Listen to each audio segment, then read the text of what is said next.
La Torah chez vous, une émission du grand rabbin Jacques Waknin.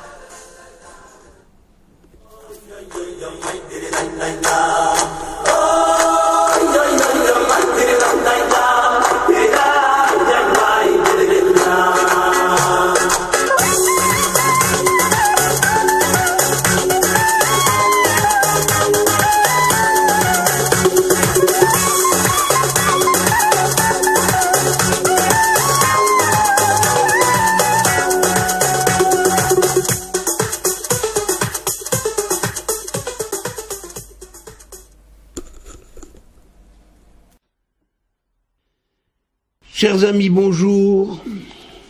Existe-t-il une différence entre le printemps arabe et le printemps des enfants d'Israël? Le printemps arabe est un ensemble de contestations populaires qui fait référence au printemps des peuples de 1848. Que s'est-il passé en France un peu plus d'un demi-siècle après la Révolution française? Le 22 février 1848, éclate à Paris un soulèvement populaire. C'est la Révolution. En quelques jours, la monarchie constitutionnelle de Louis-Philippe Ier est renversée. Elle a un énorme retentissement dans les élites européennes, à Berlin, à Munich, à Vienne, à Turin. C'est le printemps des peuples qui a fini par donner naissance à la République. Le constat aujourd'hui est que le printemps arabe, déclenché en 2010, n'a pas répondu aux promesses et aux attentes, ni aux aspirations, aux libertés individuelles et publiques, ni à la réduction du chômage, de la misère et du coût de la vie. Si j'ai fait appel aux événements récents, c'est pour mieux comprendre la révolution vécue par le peuple juif, ou plus exactement par le peuple des enfants d'Israël, ainsi désigné par le nouveau pharaon qui s'est installé à la tête de l'Égypte. C'est dans l'Exode chapitre 1 verset 8, « Hine Am Bene Israël » Voici le peuple des enfants d'Israël. Le caractère singulier du printemps des enfants d'Israël, sur lequel vont insister aussi bien le texte de la Torah que tous les exégètes jusqu'à ce jour, est que la révolution au sein du peuple juif n'est pas d'origine populaire et ne s'exprime donc pas par des actes de violence de la part du peuple. Le printemps des enfants d'Israël est l'œuvre unique du Dieu unique. Cette réalité est exprimée en une seule parole prononcée par Dieu lui-même dans une circonstance exceptionnelle au moment solennel de la révélation sur le mont Sinaï. Cette parole est la suivante. Anochi Hashem Elohecha Asher Hotzeticha Meretz Mitzrayim Mibet Avadim. Je suis l'Éternel ton Dieu qui t'ai fait sortir du pays d'Égypte d'une maison d'esclaves. Tout est dit dans cette première parole du Tégalogue, dans laquelle Hachem ne se présente pas comme le Créateur, mais au titre de libérateur, d'artisan de la révolution au sein du peuple juif. C'est la raison du nom donné au Shabbat en cours, au cours duquel nous lisons la paracha Beshalach. Il est appelé Shabbat Shira, du nom du cantique de la mer, alors que cette paracha traite de sujets importants tels que la sortie d'Égypte, la manne ou la bataille contre Amalek.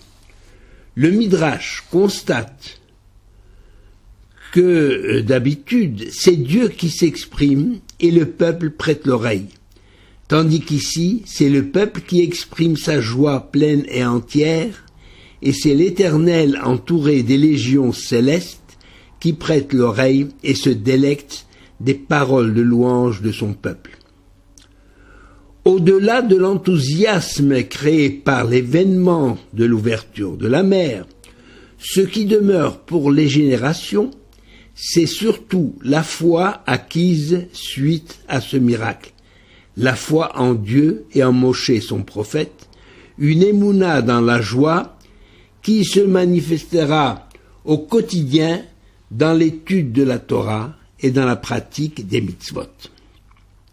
Nos sages vont donc concentrer tous leurs commentaires pour étayer et établir que la libération du peuple juif est l'œuvre unique de l'Éternel et pour lever tout doute sur l'interprétation de certains passages apparemment en contradiction avec cette affirmation.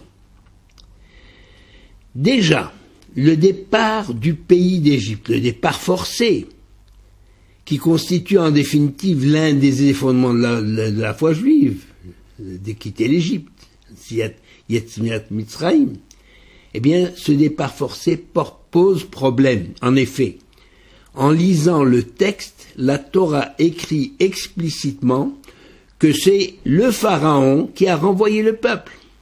Vahi beshalach paro et ha'am, ce fut lorsque le Pharaon renvoyait le peuple, c'est dans l'Exode, chapitre 13, verset 17.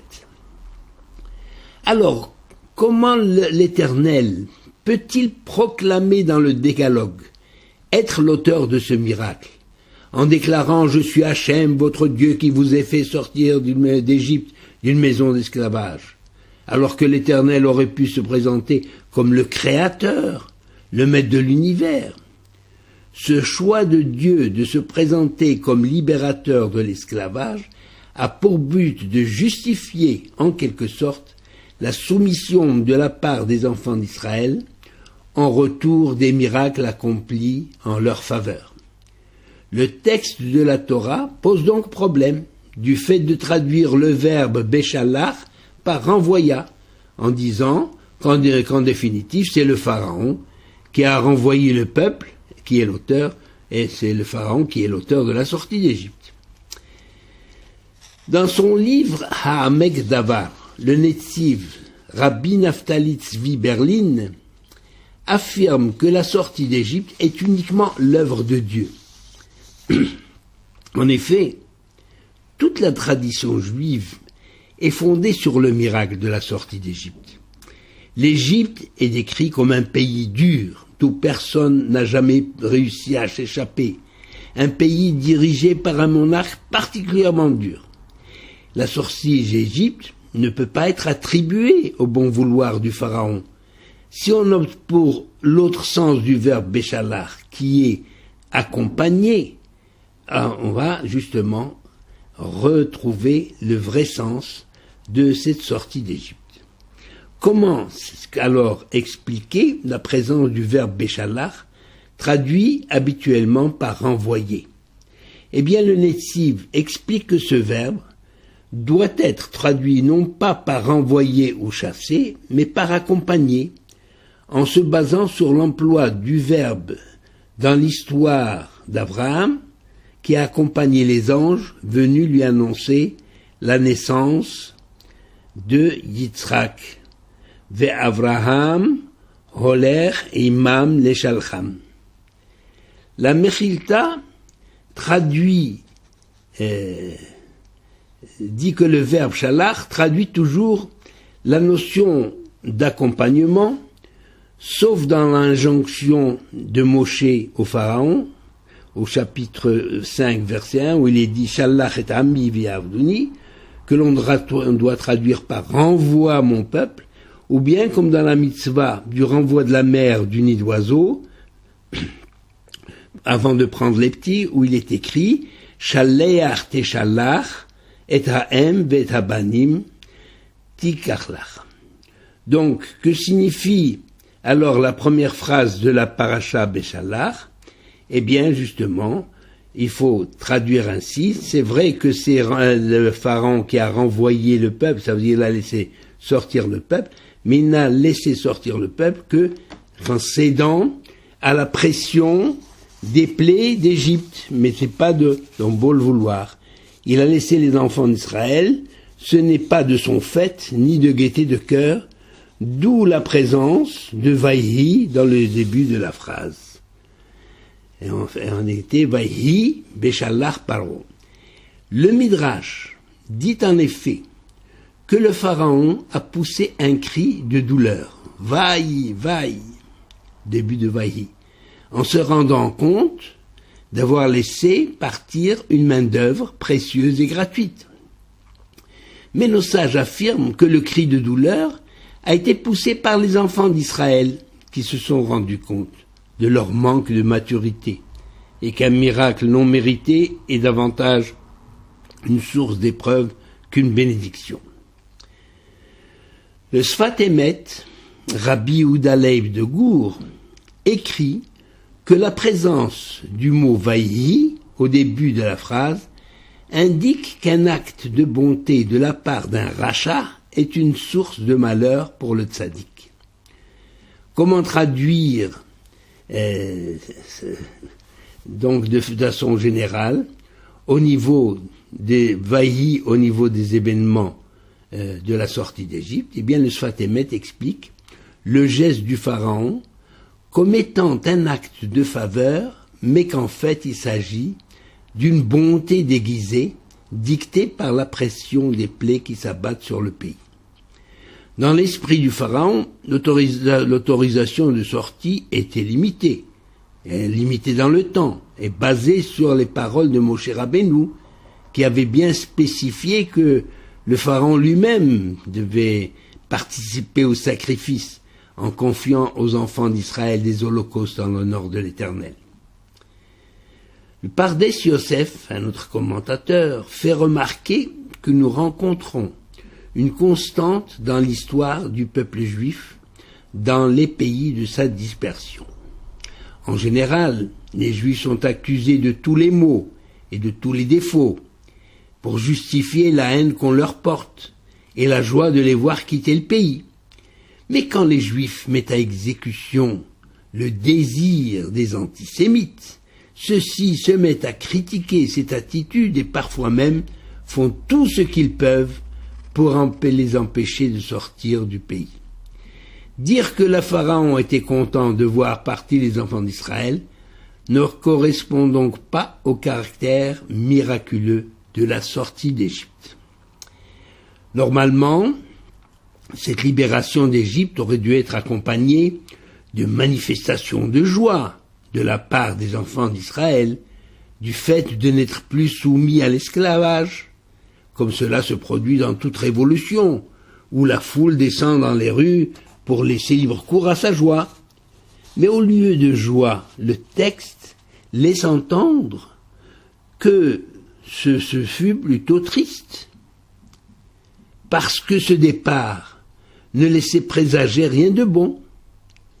Cette réalité nous est signalée par l'emploi au début du verset du verbe vaihi, dont la tradition nous signale que ce verbe au début d'une phrase est le signe avant-coureur d'un malheur, comme dans la Megillat Esther, qui sert de référence vaihi bimé Achashverosh. Et justement, la Megillat Esther, ce sont des décrets d'extermination des Juifs. Mais de quel malheur s'agit-il ici, à la sortie d'Égypte? Eh bien, l'emploi de Vaihi annonce une épreuve qui va durer 40 années de pérégrination dans le désert. Les enfants d'Israël ont été détournés de leur itinéraire initial qui devait les conduire directement vers la terre promise, afin de les éloigner définitivement de l'Égypte, et physiquement et spirituellement, et chasser ainsi de leur esprit la bonté apparente du Pharaon, ce qui va se produire lors du passage de la mer des joncs, c'est-à-dire le miracle de la mer rouge qui va s'ouvrir, la mer des joncs qui va s'ouvrir, et ouvrir les yeux aux enfants d'Israël, qui vont comprendre finalement que la sortie d'Égypte et leur libération de l'esclavage n'est l'œuvre que de Dieu et de Dieu seul. Comme il a été dit au sujet de l'échec momentané du printemps arabe qui a eu pour conséquence l'instabilité sociale, le désordre et l'insécurité, la montée des mouvements de violence et parfois même le retour à la dictature, nous rencontrons presque le même phénomène au sein du peuple d'Israël dès sa sortie d'Égypte. Plusieurs fois, lors du séjour dans le désert, apparaît l'expression de révolte contre Moshe Rabbeinu, Vaïlonu ha'am al Moshe les morts. Le peuple récrimina contre Moshe en disant pardon. Et le peuple finit par se demander s'il ne valait pas mieux le despotisme et l'esclavage d'Égypte, au moins une situation qui garantissait l'ordre social et le pain quotidien, que l'incertitude du désert. Comme il est dit dans l'Exode chapitre 16 verset 3, si seulement nous étions morts par la main d'Hachem dans le pays d'Égypte, quand nous étions assis près des marmites de viande, quand nous mangions du pain à satiété. Et vous, en s'adressant à Moshe Rabbeinu, qui a dû réprimer un sourire à des marmites de viande et le pain à satiété, et vous nous avez fait sortir dans ce désert, vers ce désert, pour nous faire mourir de faim, et faire mourir de faim toute cette assemblée. C'est le chapitre 16, verset 3.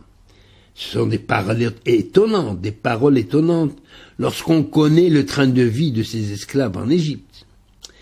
La Torah décrit en passant un phénomène psychologique général. L'homme, en général, accepte plus volontiers une situation désagréable imposée par les circonstances que la même situation générée par son erreur. Ainsi, tout à coup l'Égypte apparaît comme le pays de la farniente. Le peuple regrette d'avoir écouté Moshe Rabbeinu et de l'avoir suivi dans le désert. Les enfants d'Israël ont oublié l'agressivité égyptienne, l'esclavage marqué par la souffrance et par l'humiliation. Ils étaient habitués à être dépendants. Il est vrai qu'ils étaient asservis au Pharaon, il est vrai que la vie était très dure, mais ils n'avaient pas le souci de se préoccuper de leur vie. Le Pharaon s'en chargeait à leur place. Tout oppressant qu'était l'esclavage, il avait l'avantage d'être sécurisant. Par contre, dans le désert, les enfants d'Israël se sentent perdus. C'est vrai qu'à présent ils sont libres, mais qui va prendre soin d'eux jusqu'à ce qu'ils apprennent à se prendre en main. Alors qu'en Égypte les enfants d'Israël étaient résignés, n'ayant même pas l'idée de se révolter, à présent qu'ils ont goûté à la liberté, ils ne supportent plus les situations auxquelles ils se sentaient obligés de se plier. Pour revenir à la comparaison avec le printemps des peuples, jusqu'au moment où chaque peuple arrive à se prendre en main, plusieurs révolutions sont nécessaires, car le peuple ayant goûté à la liberté et à l'espérance ne supporte plus les situations antérieures. Dans sa marche dans le désert, le peuple des enfants d'Israël n'a jamais connu de véritable révolte populaire, car l'Éternel leur a envoyé des solutions provisoires pour leur permettre de passer plus facilement de l'état de dépendance à celui de l'homme véritablement libre. Il s'agit de la manne sur le plan économique et des nuées de feu et de fumée pour la sécurité. Nous comprenons mieux pour quelles raisons Dieu ne dirigea pas les enfants d'Israël par le pays, n'a pas conduit les enfants d'Israël par le pays des Philistins qui étaient proches, de peur de les voir retourner en Égypte à la première difficulté. La marche dans le désert va devenir une école de prise de responsabilité, une école de formation pour devenir un homme. En effet, Dieu peut tout faire, même celui de changer la psychologie des hommes, de transformer des esclaves en hommes libres, capables de faire face à la vie avec courage, sans peur et sans relâche. Mais Hachem préfère ne pas intervenir dans ce domaine du libre arbitre, afin de permettre à l'homme de devenir indépendant grâce à sa propre expérience de la vie qu'il aura à affronter. Les enfants d'Israël avaient certes été libérés physiquement de l'Égypte, mais psychologiquement, ils avaient conservé leurs réflexes d'esclaves, dont il fallait les débarrasser pour donner naissance à une nouvelle race d'hommes fiers, capables de se défendre et d'innover dans tous les domaines de l'activité humaine. C'est ce même phénomène que nous pouvons retrouver et apprécier dans l'Israël moderne. Une réalité que nous pouvons formuler avec les paroles éternelles de la Torah. Dans l'Exode chapitre 1 verset 12, à propos du durcissement de la condition des esclaves, suite à la montée sur le trône du nouveau roi d'Égypte, il est écrit « Vechacher ye'anu oto, ken yirbe vechen ifrotz » Plus on l'opprimait, plus il se multipliait et plus il s'étendait.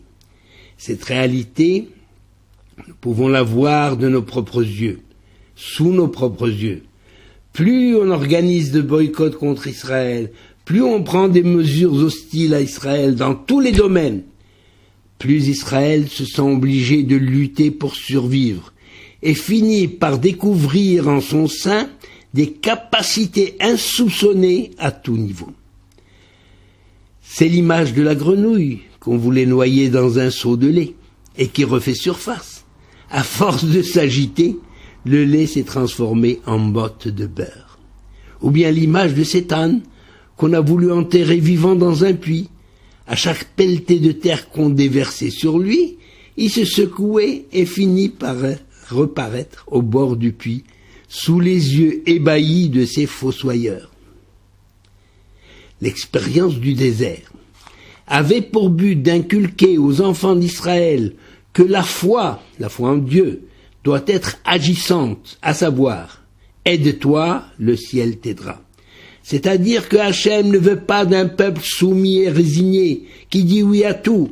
Il désire un peuple combatif, plein d'initiative, un peuple qui réagit aux injustices, qui protège le faible et l'étranger, un peuple qui saisit l'essentiel, à savoir la vie spirituelle en s'inspirant de la Torah, un peuple qui a aussi compris l'importance de la vie matérielle.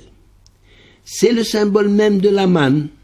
La manne est la nourriture tombée du ciel, qui prend tous les goûts de la nature, et court dans la nature, et couvre tous les besoins du corps humain. Et en même temps, la manne est l'aliment spirituel destiné à nourrir notre âme et à lui permettre de parvenir à un haut degré de connaissance de Dieu et d'intelligence pour comprendre les secrets de la Torah. La manne représente aussi la Torah d'origine céleste, révélée aux hommes sur terre avec un revêtement matériel sous forme de commandements, des mitzvot, de commandements concrets pour les besoins terrestres des hommes. Le Rav Aaron Westheim écrit à ce sujet « Si nous reconnaissons que l'aspect extérieur du monde n'est qu'une nécessité, nous pouvons, grâce à l'étude de la Torah et dans la mesure de notre compréhension, être pénétrés du rayonnement de cette lumière que l'œil de ce monde ne peut percevoir. Par contre, ceux qui s'attachent uniquement à l'aspect matériel du monde seront d'éternels insatisfaits. Car dans la monotonie de la vie strictement matérielle, tout finit par avoir le goût insipide de la manne.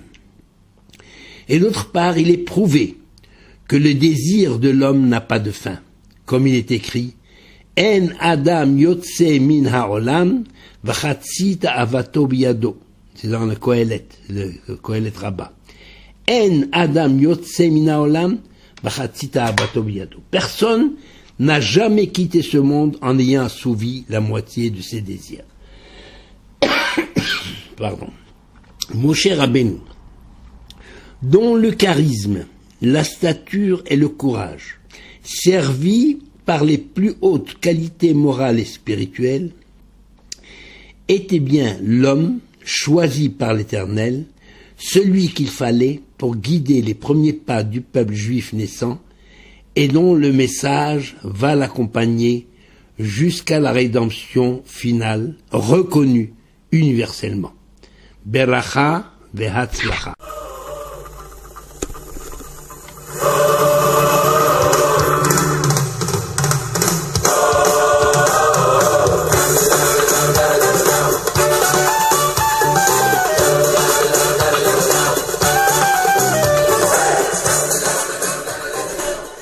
Vous venez d'entendre une émission du grand rabbin Jacques Waknin.